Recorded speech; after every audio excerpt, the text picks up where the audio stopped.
Shabbat Shalom, everyone.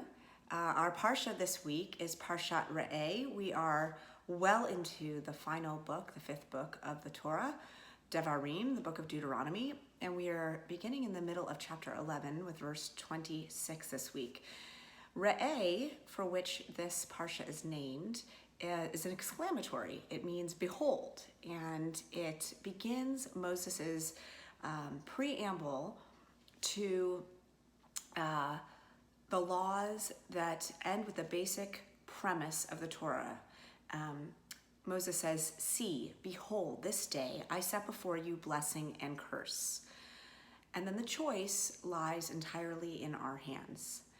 This is an incredibly powerful parsha, and one that we return to, or at least in theory, an idea, on the morning of Yom Kippur when we read from Parshat Nitzavim, and we are reminded to choose life when offered the choice before us. So, a few more words of introduction to our Torah portion today. The attention shifts from the laws themselves and really forms the longest section in Deuteronomy and speaks to what it means to create a life rich in meaning, goodness, joy, and belonging. And who among us is not interested in knowing how to do that? So rather than attempting to present a comprehensive code, complete with every detail, Deuteronomy lays out general principles for us, relying on an unwritten oral tradition to enumerate practice. So Moses begins first with the sanctuary and maintaining religious consistency and purity. Idolatrous sites are, as always, to be destroyed, and God is to be worshipped only at a single site, the temple in Jerusalem. Together with your households, you shall feast before Adonai your God, happy in all the undertakings in which Adonai your God has blessed you. Now, while sacrificial meat can only be offered in Jerusalem, provision is now made for the secular consumption of meat through the laws of kashrut, of keeping kosher, particularly removing the blood from any meat to be consumed. And this is still a feature of kosher meat even today, that the blood is drained from the meat. And the Torah portion talks about eating in a way that is both right and good in the sight of God. And then we as Jews are told to shun the mixing of alien forms of worship with Judaism. And to that end, if someone, even a true prophet, seeks to get Jews to abandon the covenant, give up the mitzvot, or worship really anyone other than Adonai, such a person is being sent to test their fidelity and courage. Jews are to resist that type of enticement and remove that prophet from their midst. As the text says, quote, "For he urged disloyalty to Adonai our God to make you stray from the path that Adonai your God commanded you to follow." And so this is the commanded response for prophet or individual or entire town seeking to separate Jews from Torah and Judaism. Laws of holiness then follow, dealing with mourning rituals and with dietary laws. Jews are prohibited from gashing ourselves in grief and mourning, and we're prohibited from eating any land animals except those with cloven hooves and those that chew their cud, sea animals with fins and scales, and particular birds. And so again, the Torah prohibits eating a kid in its mother's milk. It's the second time we get this prohibition. And then finally, the Torah lays out recurrent obligations, tithes that are owed annually and every 3 years, the sabbatical year remission of debts, and freeing of the Eved Ivri, that's the Hebrew for the Hebrew servant, at the end of 7 years, or arranging for permanent bondage if the servant chooses it themselves. And then the 3 annual pilgrimage festivals, Pesach, Passover, Shavuot, Feast of Weeks, and then Sukkot, the Feast of Booths. So that is the entire Torah portion. And so let's begin by just hearing a little bit of it chanted in Hebrew. So we'll begin with the blessing for Torah. Baruch hu et Adonai hamvarach, Baruch Adonai hamvarach leolam va'ed, Baruch atah Adonai, Eloheinu melech haolam, asher bachar banu mikol hamim, v'natan lanu et Torato, Baruch atah Adonai notein HaTorah. So I'll begin by reading from the very beginning of the Parsha, chapter 11, verse 26. Re'ei anochi noten lifnechem hayom bracha uklala et habracha asher tishmeu el mitzvot Adonai Elohechem asher anochi mitzaveh etchem hayom vehaklala im lo tishmeu el mitzvot Adonai Elohechem v'sartem min derech asher anochi mitzaveh etchem hayom lalechet acharei Elohim acherim asher lo yadatem v'haya ki yiviacha Adonai Elohecha el haaretz asher ata b'shama larishta v'natata et habracha al har gerizim ve'et haklala al har eval halo heima be'ever hayarden acharei derech mevo hashemesh be'eretz haknani hayoshev be'arava mul hagilgal etzel elonei moreh ki atem ovrim et hayarden lavo lareshet et haaretz asher Adonai Elohechem notein lechem v'rishtem ota v'yashavtem ba ushmartem la'asot et kol hachukim ve'et hamishpatim asher anochi noten lifnechem hayom. Baruch atah Adonai Eloheinu melech haolam asher natan lanu Torah emet v'chayei olam nata b'tochenu. Baruch atah Adonai noten HaTorah. See, this day I set before you blessing and curse. Blessing if you obey the commandments of your God Adonai that I enjoy upon you this day. Curse if you do not obey the commandments of your God Adonai, but turn away from the path that I enjoin you this day, and you follow other gods whom you have not experienced. When your God brings you into the land that you are about to enter and possess, you shall pronounce the blessing at Mount Gerizim and the curse at Mount Ebal. Both are on the other side of the Jordan, beyond the west road that is in the land of the Canaanites who dwell in the Arabah, near Gilgal, by the terebinths of Moreh. For you are about to cross the Jordan to enter and possess the land that your God Adonai is assigning to you. When you have occupied it and are settled in it, take care to observe all the laws and rules that I have set before you this day. So let's take a look at some of the meaning behind Parshat Re'eh, what we might be able to glean from the Torah text itself. And one of the questions that comes up is whether Jews are obligated by the practices and values of our religion. And this idea, this concept of obligation, of commandedness, has really divided the Jewish people into separate camps. Okay, so on the one hand, you have an intense and thriving religious coalition that insists that the commandments come from God directly and are therefore binding for all time, regardless of changing insight, circumstances, or preferences. Passionate about the fidelity to the mitzvot of the Torah and the Talmud, these Jews hold obedience as the cardinal Jewish virtue. After all, we're told not to be seduced by the heart or led astray by our eyes in our Torah text. So loyalty and obedience are the core of Jewish religion. But on the other hand, another large and very thriving coalition of Jews is equally insistent that God's voice is unclear.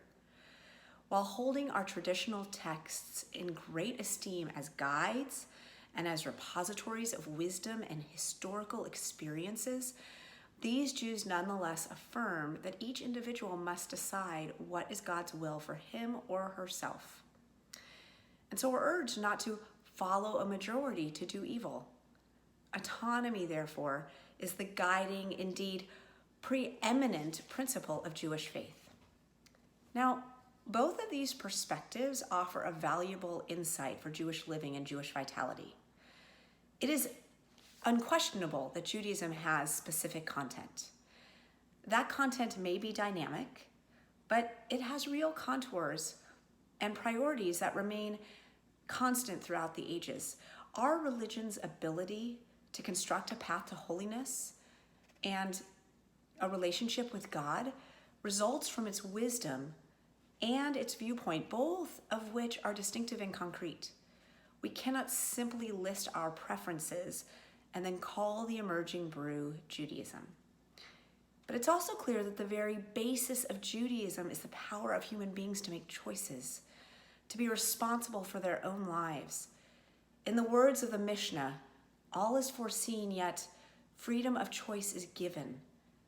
And so in today's Torah portion, Parshat Re'eh, God tells us, "See this day I set before you blessing and curse. Re'eh anochi noten lifnechem hayom bracha uklala." And so the rabbis of the Talmud note that the Hebrew grammar of this phrase is really surprising because it begins in the singular, but it ends in the plural. What lesson, they ask, is buried in this very awkward grammatical construction? Well, according to our sages, we learn from the singular re'eh, see, that the mitzvot are given to the entire people, all Jews as one group, thus the singular. The contours of our religion are not the personal preference of each individual Jew. But at the same time, the phrase ends with lifnechem, before you all, or in the South we'd say, before all y'all, a plural construct to remind us that each individual must decide whether to commit heart, mind, and soul to cultivating our breed, our covenant with God. No one can force you to be obedient. No one can compel observance of the commandments. Each one of us has the power to choose to say yes or to choose to say no. In fact, the very notion of commandments implies the idea of free choice, right? Because otherwise they mean nothing. Dogs don't need to be commanded to eat. When they see food, they eat out of an inner compulsion. There's no choice involved, but Jews need to be commanded to keep kosher or to love the stranger, to visit the sick and observe holidays, because these actions don't come naturally to anybody. They require conscious choice, discipline, and desire. For a mitzvah, a command, to have any ability to elevate and to make holy, we must retain the power to decline to act. Because only then does our choice to be loyal to the Torah, our efforts to serve God in all our ways, reflect a commitment of thoughtful acceptance rather than an automaton's programming. So throughout Jewish history, Jews have had the power to choose. But the power to choose doesn't mean that every choice is equally wise or equally sacred or equally conducive to the transmission of Torah and Judaism. We can choose to let the homeless remain on the streets. We have that power. We can choose to transform our eating into an act of holiness and solidarity with Jews throughout time. We also have that power. And so in each ritual, as well as in ethics, we can choose. And we can choose incorrectly. Because God has given us the choice. See, this day I set before you blessing and curse. Blessing if you obey the commandments of Adonai your God, and curse if you don't. And so it's upon us to choose wisely on this Shabbat and every day. I wanted to share another perspective on Parshat Re'eh with you this morning. You know, throughout the ages, we humans have struggled with integrating the reality of our own individual finitude with the vastness of human suffering and injustice. Is it moral to celebrate while others suffer? How much and what must I give up for the sake of the common good? These are questions that we ask, and assuming that there have always been paupers, outcasts, the vilified, and the deviant, to what extent must we give up our own joys and possessions to try to minimize their pain? Is it obscenity to feast in a world where there are those who go without food? Should we forego a luxurious vacation because so many fellow citizens are homeless? Is there a moral justification to owning more than 2 suits or dresses when so many human beings on earth lack basic clothing or blankets? There's no neat formula for balancing these 2 needs. Common sense urges some restraint. It is possible to be too lavish, too ostentatious, but it is no less possible to give up on the legitimate joys of living without making any appreciable difference in the level of suffering in the world. And so the Torah urges us to act with moderation, bidding us to reasonable celebration coupled with responsible tzedakah and restraint. In relaying God's commands for observing the festival of Shavuot, our Torah this week records, You shall rejoice before the Lord your God with your son and daughter, your male and female slave, the Levite in your communities, and the stranger, the orphan, and the widow in your midst. Now, the first part of this instruction seems pretty obvious. Anyone would include his or her children and household in a major celebration. But what's less clear is why the celebrant must include the Levite, the stranger, the orphan, and the widow. And so Rashi, one of our most famous biblical commentators, includes a really beautiful explanation. Noting the symmetry of numbers between the household of the celebrating Jew and the number of the needy, he puts the following words into God's mouth. 4 of mine corresponding to 4 of yours. Your son, your daughter, your male slave, and your female slave. If you will gladden mine, I will gladden yours. So the poor and the outcast have God's very special concern and love. Just as our tradition informs us that God dwells in the broken heart, so here Rashi is asserting that the poor lay special claim to God's love and therefore to our care. If we claim to serve God, there's no escaping the consequence of that relationship. Moving beyond inner spirituality or political action, Judaism reflects the divine imperative to personally nurture those abandoned by others and by society. In fact, Rashi goes on to assert that the mitzvah of remembering that we were slaves in Egypt is the primary reason that God redeemed us in the very first place. An awareness of our own lowly origins and memory of having suffered the hatred and scorn of Egyptian power can only lead us to adopt the weak and the despised as our own. Our holy days and festivals, they then become very special occasions for demonstrating what we do remember, demonstrating that we do remember what slavery feels like. Judaism seeks to enact God's command that every celebration must also become an opportunity for giving tzedakah and performing acts of gemilut chasadim, loving kindness. Caring for our own is a mitzvah. To refrain from celebrating is to diminish the joy and goodness of God's gift of life and community. But being alive is always an occasion for feasting and singing together, and all the more so is the miraculous Jewish history of salvation and sanctification that stretches across the millennia. As heirs of that sacred past and messianic hope, our celebrations are properly an expression of gratitude and love. But celebration does not include matanot le'evyonim, gifts to the poor. Any celebration that doesn't include those is the very opposite of gratitude. In fact, such celebration reveals mere vanity and self-absorption. Reaffirming our membership in the larger family of humanity while still appreciating the pleasures that life offers, Jewish celebration builds community, sensitivity, and happiness. Such rejoicing is surely worth the effort. The HaTorah for this Shabbat comes from Isaiah chapter 54. This is the third in what's called the Sheva Denachamta, the 7 weeks of consolation, in which we get 7 haftarot that are meant to console us during this time in which we are leading up to the holy days. So there will be 4 more after this week, and they all come from 2nd Isaiah, and the last one is recited on the Shabbat just before Rosh Hashanah. The theme of this week's consolation, rather than the connection to the Torah portion, seems to be the main reason why this HaTorah was chosen. So to explain what I mean, every week there's a HaTorah portion, a section from the prophets that's connected to the Torah portion, as you know. It's called the HaTorah. Generally, those connections are made thematically. So if we're reading about the building of the Mishkan in Exodus, the building of the sanctuary in the book of Exodus, we might then read about King Solomon building the temple in Jerusalem in Kings, in 1 Kings. But this week, rather than connecting the section, the prophetic section, with the theme of the Torah portion, it's just chosen because it speaks words of consolation.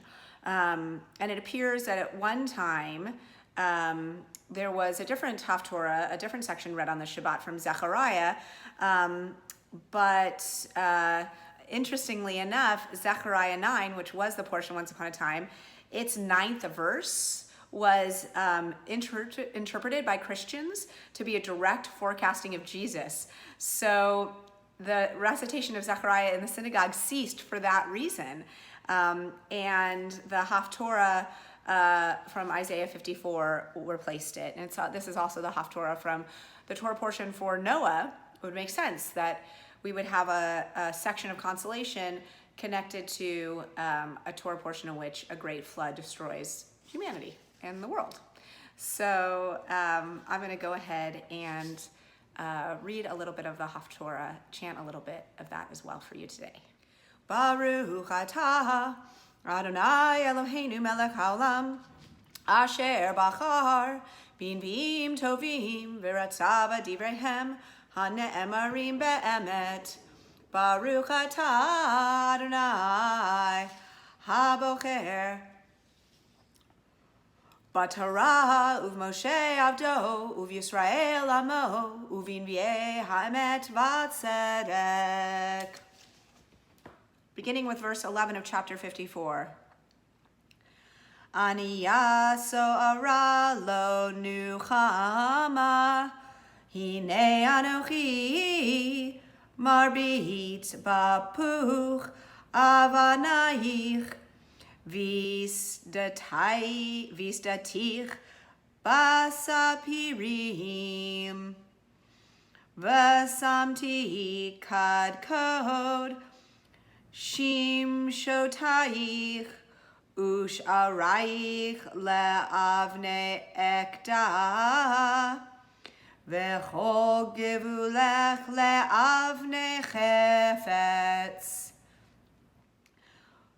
V'chol banaich limudei Adonai V'rav shalom banaich Bitzdaka tichonani Rachaki me'oshek Kilo tirai Umim chimta Kilo tikrav elayich Hein gor yagur Efes meoti Migar itach alayich ipol. Ah, unhappy storm-tossed soul, with none to comfort you, I will make garnets your building stones and sapphires your foundations. I will build your towers with rubies, your gates with precious stones, your borders with gems. All your children shall be taught by the Eternal, and great shall be the happiness of your children. You shall be established in righteousness, safe from oppression, and unafraid, safe from terror. It will not come near you. Should any attack you, it will not be my doing. Whoever attacks you will fall on your account.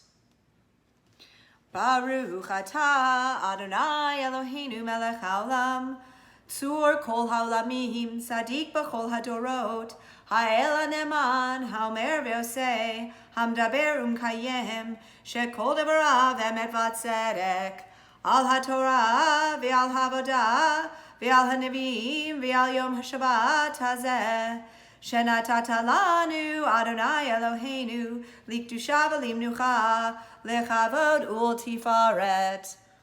Al hakol Adonai Eloheinu anachnu modim lach umvorchim otach yitbarak shimcha bafi kol chai tamid leolam va'ed baruch ata Adonai mekadesh haShabbat. So I just thought we close Parshat Re'eh this morning with a poem written on the theme or in honor of the role of women in this particular Parsha. And it's a poem called My Mother by Celia Dropkin. It's based on Deuteronomy 14:29, 16:11, and 14. 22 years old, a widow with 2 small children, my mother modestly decided not to be anyone's wife again. Her days and years continued quietly, as if lit by a meager wax candle. My mother became wife to no one, but all the daily, yearly, nightly sighs of her young and affectionate being, of her longing blood seeped into me. I knew them with my child's heart, and like an underground spring, my mother's seething, concealed longing flowed freely into me. Now out of me into the open spurts my mother's seething, holy, deeply hidden lust. Shabbat shalom, everyone.